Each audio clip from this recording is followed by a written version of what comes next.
Welcome, my fellow Barnyard philosophers. Today, we're diving into one of the most cutthroat, power-hungry tales ever told. On a farm.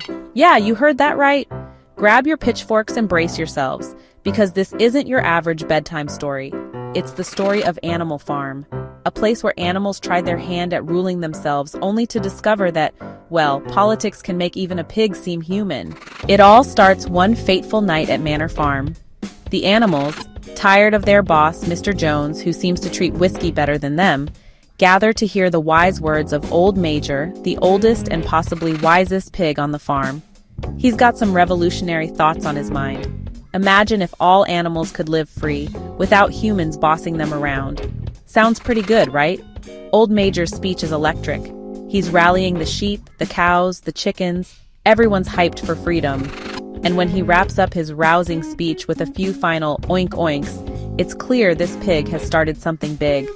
Sadly, Old Major passes away not long after. He was old after all. But his dream sticks around, and the animals start planning a little uprising. And what do you know?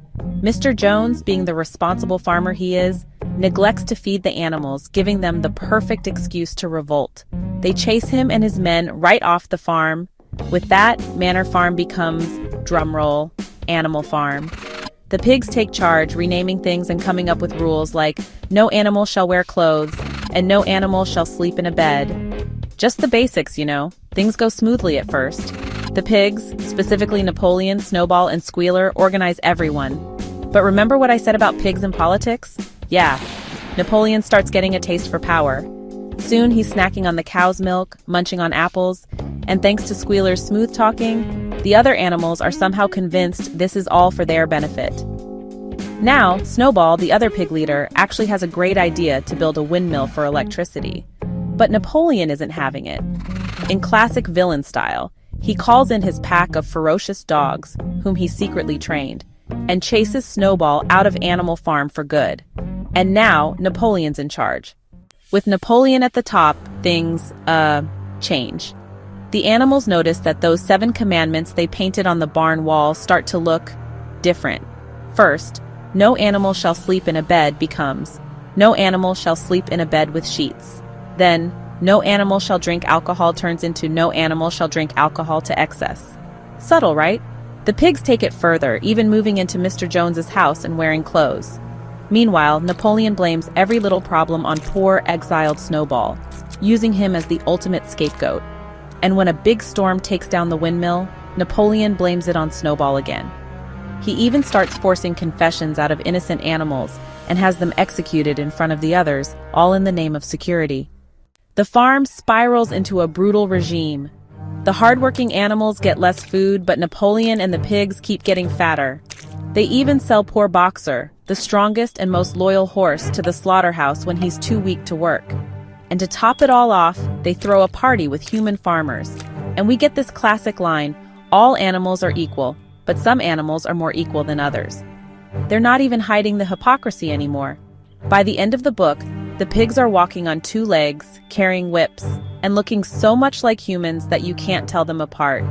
The whole rebellion has come full circle. And now the animals are stuck under a leader just as bad, if not worse, than Mr. Jones. And that, my friends, is the story of Animal Farm. A short but powerful book by George Orwell that shows us how revolutions with noble ideas can go downhill fast when power gets in the wrong hands. This little book may look simple, but it's a powerhouse of satire, pointing directly at the rise of dictatorships and the corrupting nature of power. Published in 1945, Animal Farm was Orwell's way of critiquing the rise of totalitarianism, particularly the Soviet Union under Stalin. He wrapped his message in this darkly humorous tale of barnyard animals. But make no mistake, he's making some big statements about human societies. George Orwell was no stranger to seeing political corruption up close. Animal Farm was his way of showing how revolutions can fail when leaders betray their ideals. He writes about how easy it is to start with grand ideas, freedom, equality, justice, but if leaders aren't careful, those ideas can become tools to control rather than liberate. This story isn't just about animals, it's about all of us. It's a reminder that power can change even the best intentions, and that anyone can become the oppressor if they're not held accountable. So, whether you're a fan of political satire, a lover of classic literature, or just in the mood for a story where pigs plot coups, Animal Farm is the perfect read.